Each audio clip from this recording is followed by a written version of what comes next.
Hello and welcome back to IndieFilmopolis. My name is Pugh. I'm a filmmaker and indie film enthusiast, and I'm here once again with actor and producer Mike Baughan. Hello. How's it going, Mike? Good. I've still got all my limbs. Good. Yeah, it's been a while since we've done one of these, but thanks for hanging in there. Welcome back.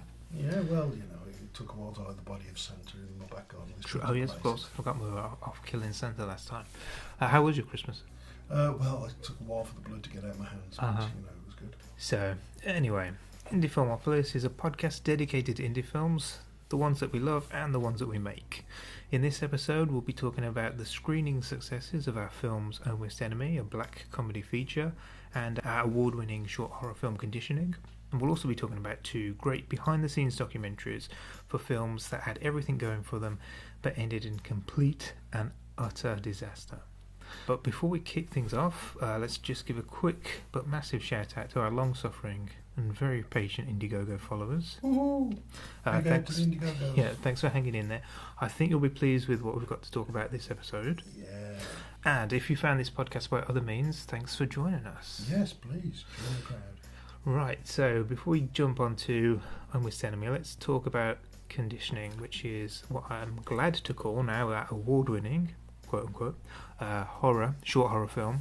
It's been doing great on the festival circuit, and recently while I was trawling through some festivals to submit Conditioning to, I came across a great festival called the Transparent Film Festival, which is based out of New York. Excellent. And run by a guy called Brian McLean. And the very unique feature of this film festival is it offers feedback. Now, if you're familiar with or had any experience with film festivals, you will know that the vast majority, in fact I'd go out on a limb and say 99.9% of film festivals offer no feedback whatsoever, whether you're accepted or not accepted. You pay your money and you have no idea whether they've watched it or not. Some cases they probably just don't. Absolutely, and some film festivals can be quite reasonable, some can be quite expensive, but in any case, if you want to really give your film the best shot possible, you need to put them in as many film festivals as possible all around the world, and even those cheaper film festivals, they all add up, and at the end of it you may or may not get anything out of that. And previously we've been pretty lucky with what we've got in terms of awards and laurels and acceptances and stuff, but it is fantastic that this film festival's cropped up offering feedback. So anyway, I submitted Conditioning to this festival, and I'd actually kind of forgot that I'd done it, and it was really dead cheap. I think it was like $12 or something. It really wasn't much. No, was that just for the review or for the submission? For both. Oh right. Yeah, just to submit and receive a critical appraisal or whatever. Of course. So anyway, what I thought would be nice is because there's not too much about Conditioning out there at the moment. I thought I'd let you read some edited highlights from the feedback we got on the film, just to give people an idea, because I'm going to completely promote and highlight this film festival because it's an awesome thing to exist. Just hopefully to give it's the start of many others. Hopefully. This is their first year, so hopefully try and drive as many people to it as possible. Build up that momentum for that festival and the support, really, because it is something that's badly lacking. It's something that a lot of these, there needs to be reviews of film festivals themselves. They've become too complacent, and somebody like this go out on the limb and actually review and ask for that. It's great that you spent the time doing it. Fantastic. Yes. So anyway, just going to share with you some edited highlights of what we got back. First of all, you have the potential to be one of the masters of horror. Your filmmaking skills are that good. I don't need to go through the laundry list of technical accolades as I do with other films, because the quality check was, as with everything else, performed at a high level. The sheer viciousness and brutality are shocking and difficult to watch. Kudos on making everything look so real. The performances are more than authentic, they're excellent. But what amazes me the most is that there is a message. And that is what is perhaps the most impressive aspect of your film, is that if we don't learn to become a more tolerant society, this is what potentially awaits us. And that's the review. Yeah, well, just a side note, they did offer some great constructive feedback as well, but it's so specific, there's no point including it in what we're talking about. No, it's because unless you've seen the film, that wouldn't come across. But yeah, so it wasn't just this film's great, blah blah blah. They did give some great constructive feedback as well, which is it was good. brilliant. And like I said, I can't thank these people enough for just existing, really. I think even if I didn't have a film to submit, I would be promoting this festival. And certainly any film that I have in the future will be going to them. Like I said, it's their first year, so I hope it's a great success for them. And if you do have a film to submit and you fancy the novelty of getting some feedback on your film, head over to Film Freeway. I think that's the only place you can go. But Transparent Film Festival, based out of New York, run by Brian McLean. Check that out. So we're doing well on the horror short front, but our big project at the minute that we've been slaving away at for the past years is Own Worst Enemy, which is what I'm assuming most people are here to hear about. At the end of last year, we've sort of put a deadline of sorts and said what was it, the 20th of January? Yeah, it was the I think it was the 29th of January, but you finished it before it. It was about the 20th or the 21st of January. That we were going to screen it to close friends and industry. People who'd worked on it, people who had knowledge of the technological aspects, who could offer constructive criticism rather than an emotional review. Yes, absolutely. So yeah, people in the know, people who would give us honest and constructive feedback as well, because that's what's at this stage is what is important. We had the pleasure of watching this film in its virtual entirety before us. Yeah, there are little technical things that needed adjusting, which you made us aware of before we started the screening, but wow, didn't it get a good review? It went great. So as you might have known from previous episodes, the film was previously running at 2.5 hours. That's right. And for the first 3 weeks of January, I was just cutting, and got it down to 2 hours 5 minutes, and that was the cut that we screened to our friends and industry colleagues. And that was one of the main things you wanted. You wanted to know, because you wanted it to try and get it under the 2 hours. Yeah. You mainly, specifically after what else could you cut to get it to the 2 hours. And to be honest, I think the saying came from everybody there, you don't really need to cut anything else. There may be adjustments need to be made and the editing possibly tighter, but that should get it just to the 2 hours. Yes, so this is something that you don't know, but so news for me too. because I got feedback from that session and feedback from other people, and so I sat down with the notes and I went through the film. Yeah. Maybe took out about 7 or 8 minutes. Oh, excellent. And then Paul Craythorne, who was also at the screening, he's been a stalwart. And then he came over a couple of nights ago and he sat down with me and I went through, I got everything marked out, what I think could go, what I don't think could go, what are sort of potential problem scenes, what scenes are in actual fact too long, what can come out. And so we just focused on individual scenes, and by the time we'd finished that, which was probably only over a 3 hour period, we'd got the film down to an hour and 50 minutes. Oh, brilliant. So, and I still think there's a bit more tightening to do. So I think all in all, we'll be under the 2 hours, which is great. Next cut really is just kind of tidying up, finessing everything, and then that should be there. A few technical shots, green screen things. Right, that's right. Yeah, so there was a few extra shots to be added in, but for the most part, we have everything. Although we are going to do some more shooting, aren't we? We need to arrange that, but from a sort of quite a baggy 2.5 hour film where I'm sort of tearing my hair out thinking where can I cut it, to just having, like Mike said, some kind of independent, non-emotional feedback to the film, and it's just it's been great.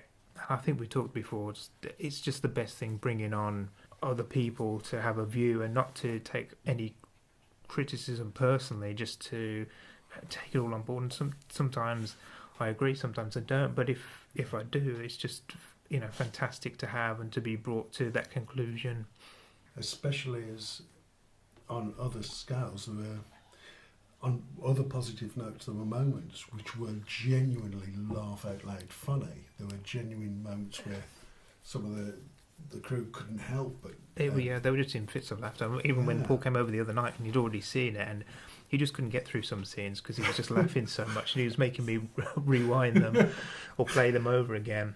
So, I mean, if people who've worked on the film and seen the film ultimately want to rewatch it now, that's really positive. And so this is a nice play out to all those Indiegogo followers that it is on track and it's looking really good. Yeah, this isn't just us saying it, which is nice.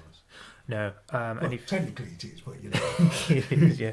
One of the things that people have been constantly asking me, particularly some of the Indiegogo people, is, are we going to get to see the deleted? So I think they're kind of worried that they're getting less for their money. It's certainly that's how a film works. You'll be getting everything. I'd much rather there was a shorter version of the film that would just zipped along and no one felt bored, and you can enjoy all the bits we cut out separately. And for some reasons, you know, there are good scenes, but they had to come out for pacing reasons or structure reasons, or that sometimes they just didn't fit. Sometimes the really great scenes individually on their own, but within the whole film, they just don't work. You've got to cut back, and this is where you've got to sacrifice. One of my favourite scenes I noticed wasn't in there, but that's by the by, because you know the film's the main thing. That's what's going to sell it.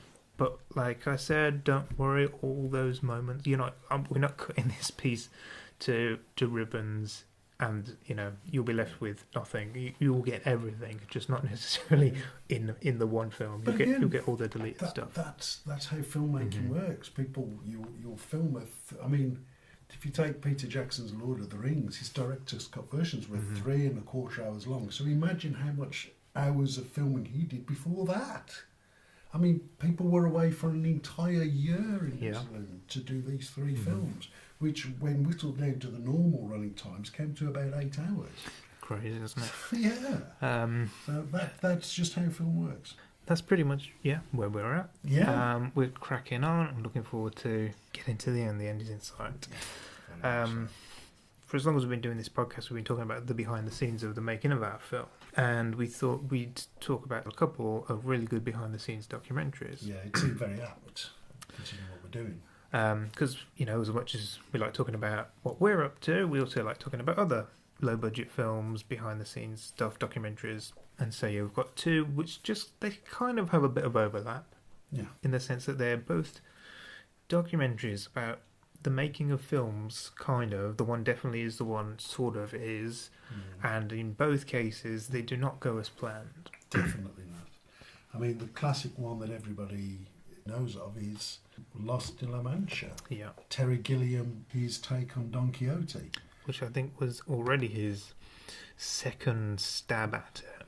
Yeah. After his first initial endeavour to bring that to the screen had failed. He often talks about how much he gets so invested in film, it can almost give him a heart attack.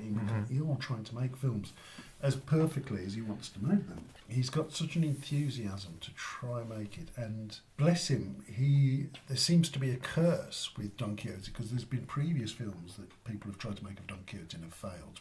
This one just happens to be the most famous. 2, at least, of the major things that happened was on one particular day where it'd been dry for months on this one particular location. They had a fantastic filming day of.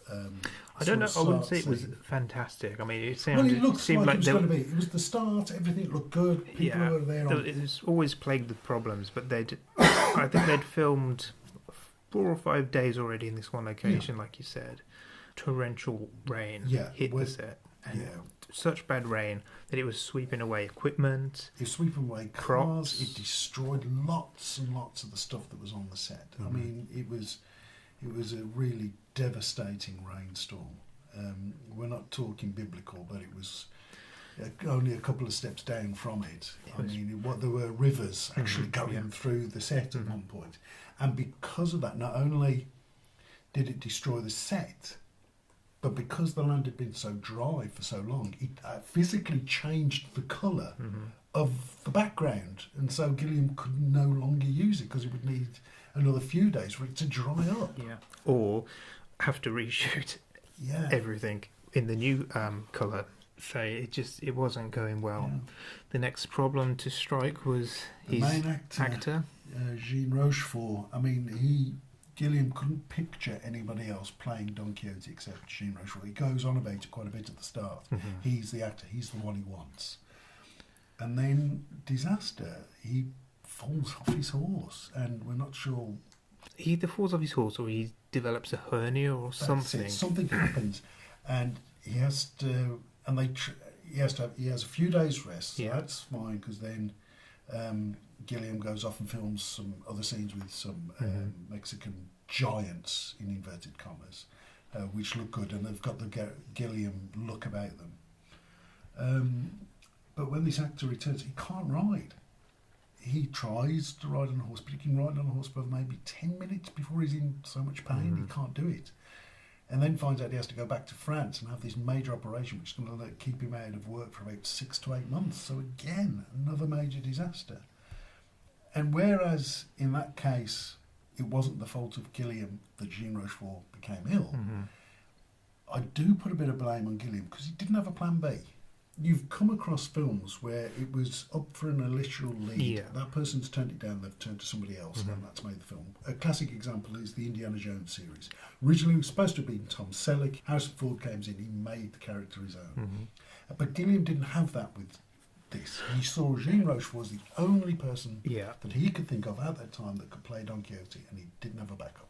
Yeah, and he wasn't willing to either. No. That's the problem. He's so kind of dead set on everything, and it has to be so particular, and he's so unwavering in his vision, which is great to a certain extent, but when you're faced with this kind of problem, you really need to be more adaptable than and we have been when we've been filming stuff. You just have to. You have to be, and that will come up at the end about how we've spent so long looking for the one location. We ended up finally doing the last few little shots in a completely different location. Right. We had to sort of. I guess we come from a different world of filmmaking. I think Terry Gilliam might have been exposed to. Although having said that, he did come from low budget filmmaking. I mean, the Monty Python films are just ridiculously low budget, and they just the classic example of the horses with the coconuts. The clip-clops, they couldn't afford horses, so the Holy Grail. But I guess you never know which of the 6 of them. It probably wasn't Gilliam. He was probably the one who was dead against that kind of thing. It's a shame that he kind of hasn't followed or brought some of that mentality with him, where you can make the best of a rough situation where they couldn't afford horses, so they built a joke around it, and it's one of the standout things of Holy Grail. But the documentary itself, it's fascinating. Really, really fascinating. There's just moments which stay with you. One of the moments that stay with me is, two of the moments is when the producers finally tell the majority of the crew who are working on this hard that everything's gone. It has to go. And this is only 6 days. It lasted 6 days, this filming. And then there's the moment where you could tell for Gilliam it had reached that point. They were filming nearby a waterfall scene, and they were losing the light, or they were losing something else, and it wasn't working, and everybody's clearing off set, and yet the documentary filmmaker focuses on Gilliam, who is literally just sitting there holding his head in his hands. Gilliam throughout the documentary is very vocal. He talks a lot, but at that moment he's devastated, and it's tragic to see that. It's crazy. It's also a good kind of illustration of how film sets work as well. And one of the things that they brought up in that was when films aren't going to plan, normally the first person they fire is the first assistant director. And the first assistant director, who was Philip Patterson, he was aware that was going to happen, so he left before he was fired. But there's absolutely the resume. But there's it's just typical of films of this scale. It was absolutely nothing to do with the first assistant director, but they do this all the time. They did it with Solo, when Lord and Miller, the original directors, and the film just wasn't coming together, because they normally edit and shoot at the same time. The first person they fired was the editor, which is just ridiculous. I mean, that's out of all the big 5 movies. And it just that really infuriated me when I found that out. It was like, your film isn't working. Of course, it's the editor's fault. Like, some other editor would be able to miraculously make what they were shooting any better. Eventually, they ended up firing the directors because they'd run out of people to fire. It's a lot of passing the buck with these things, and that happened on Lost in La Mancha. Yeah. All these things were going wrong. Who's the most expendable but high-profile person on the set that we can sack? The first assistant director. Yeah. It's no one wanted to take responsibility, really. Exactly. There were so many issues, beyond that. I mean, they went to a sound stage with the only sound stage that was free in, was it Spain where they were shooting? And there were problems. Straight away, it wasn't soundproofed at all, was it? No. I mean, the only good thing seemed to be some of the set design and costume. Those were even that was interesting with the costume design. They had an Oscar-winning costume designer. Yeah. And when Terry Gilliam walked in and see what she'd done, he was tearing it to pieces and he was putting it together and he was kind of taking the piss out of her, really. And he was going on, "Oh, don't worry, we'll win another Oscar for you, don't worry." And he was putting the costumes together for her. And I don't know, it's just really interesting to see that side. You've got lots of money and resources at your disposal and talent as well, but for whatever reason, with this film, it just didn't come together. And it wasn't one problem. They could have coped with a few days of rain having to reshoot stuff. But it was just a cavalcade of the disasters. They packed all the stuff up in the end. And what happened to it, I believe, was the insurance company they gained the rights to the script and all the props. That's right. And Gilliam's looking at trying to purchase it back from the insurance company. And I'm not sure, he must have been able to purchase the script back because, as you probably know, last year he finally released the film. Again, that came with many troubles and much controversy. Even after he'd finished the film, with Jonathan Pryce in the role of Don Quixote and Adam Driver in Johnny Depp's role. Yeah. So I don't know if you remember last year, he was supposed to premiere at Cannes, and one of the original producers from the early 2000s version said he still had a claim over the film and tried to block the screening. Right. So days before the screening, they were in court trying to establish the rights and get permission to screen the film at Cannes, which they finally did with hours to go. And so it's been doing film festivals since it debuted at Cannes, but there's no kind of wide release planned as yet. Hopefully we'll finally get to see this film. It would be interesting to see whether it's worth it as well. Yeah, hopefully.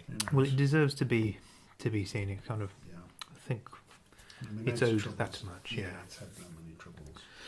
So that film went through many troubles, and that particular incarnation of that documentary, which was an incredible documentary, really, that existed because they were just there as a behind-the-scenes crew. Presumably, that content would have just have become DVD features on the film instead, because it fell apart so spectacularly. They were able to create a whole feature film, feature documentary in its own right off the back of it.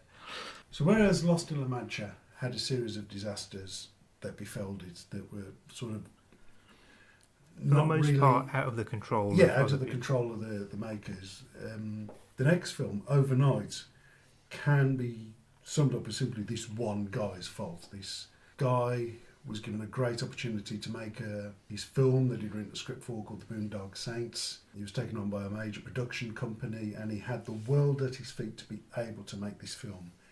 The late 90s, Harvey Weinstein bought this script, and into the bargain he also bought the bar that this Troy Duffy worked at.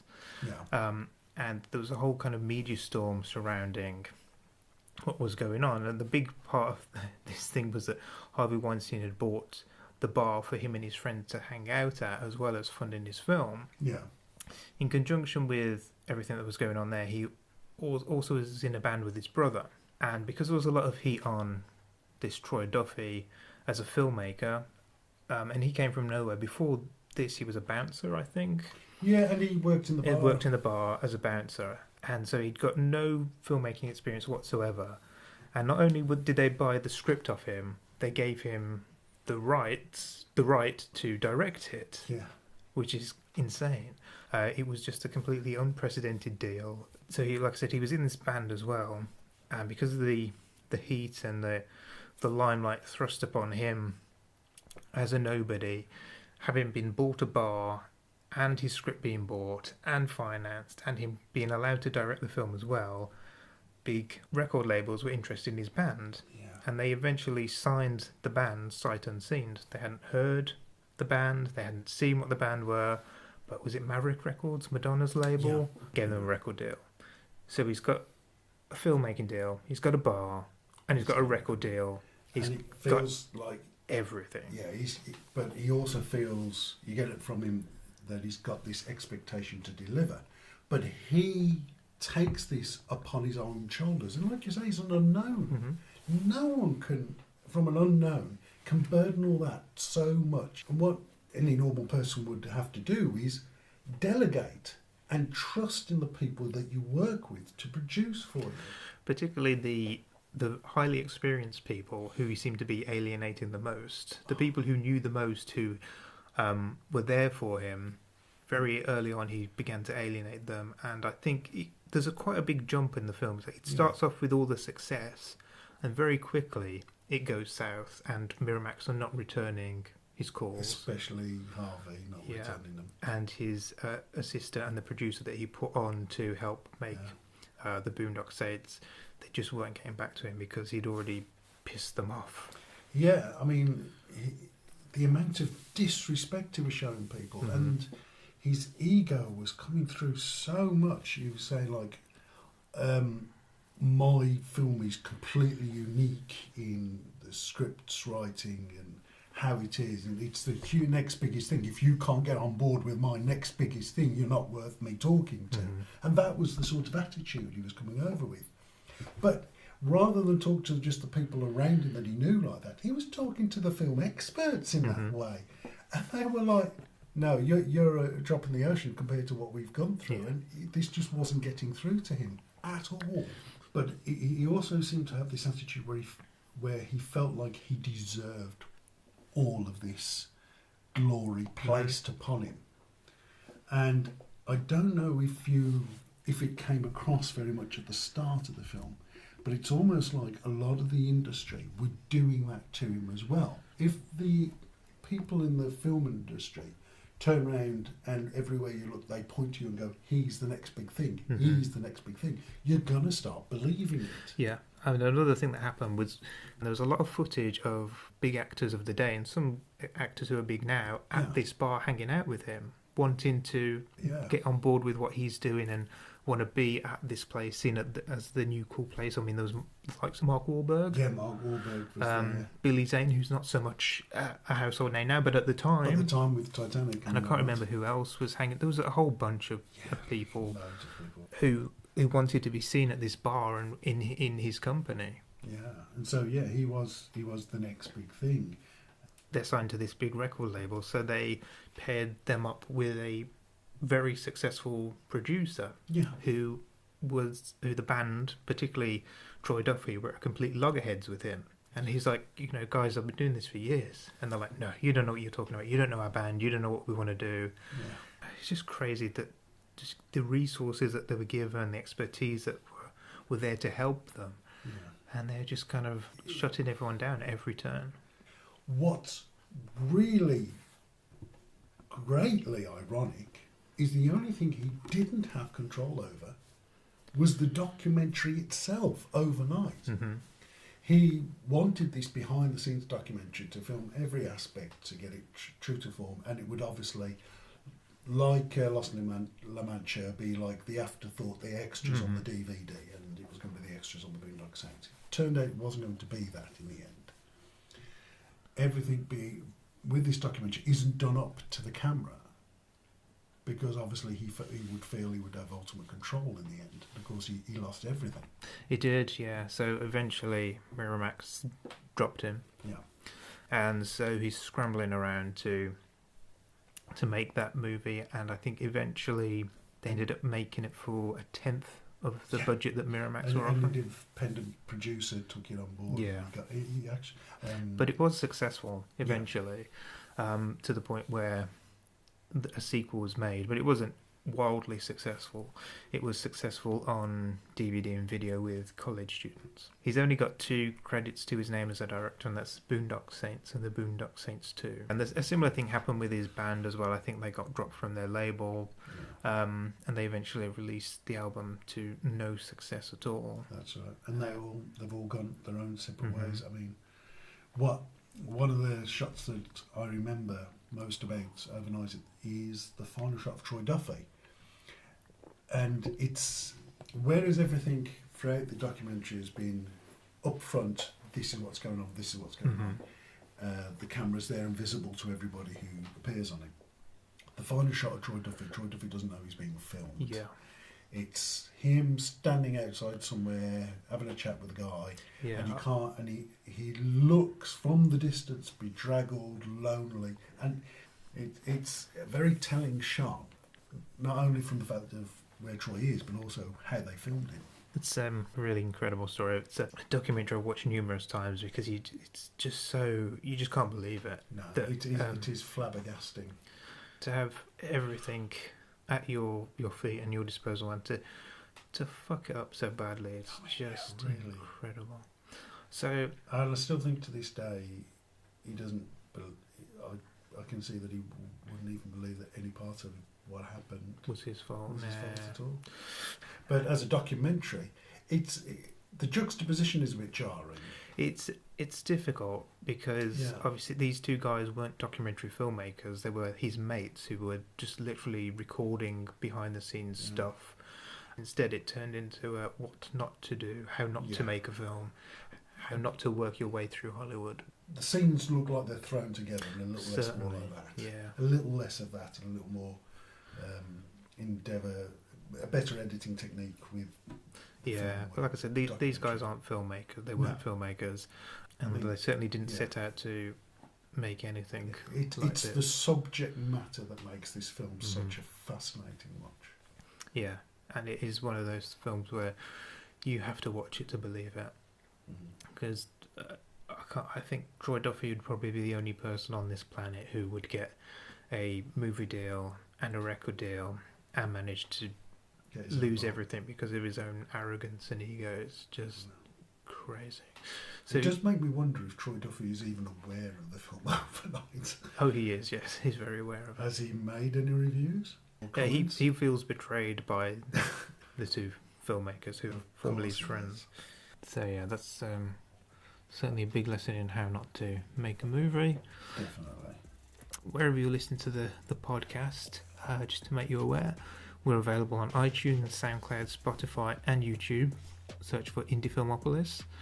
We've talked about this before, but on YouTube, great feature on there is being able to have playlists. So each episode has got its own dedicated playlist. So any film that we talk about will have all the trailers or behind the scenes clips for that. And in some cases, we've been able to include the whole films if they're short films or whatever.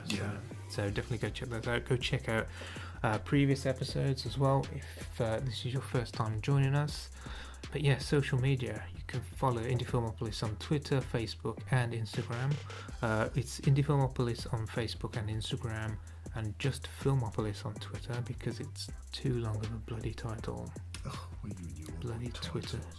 If you like the sound of our film Own Worst Enemy, you can check us out on Twitter and Facebook.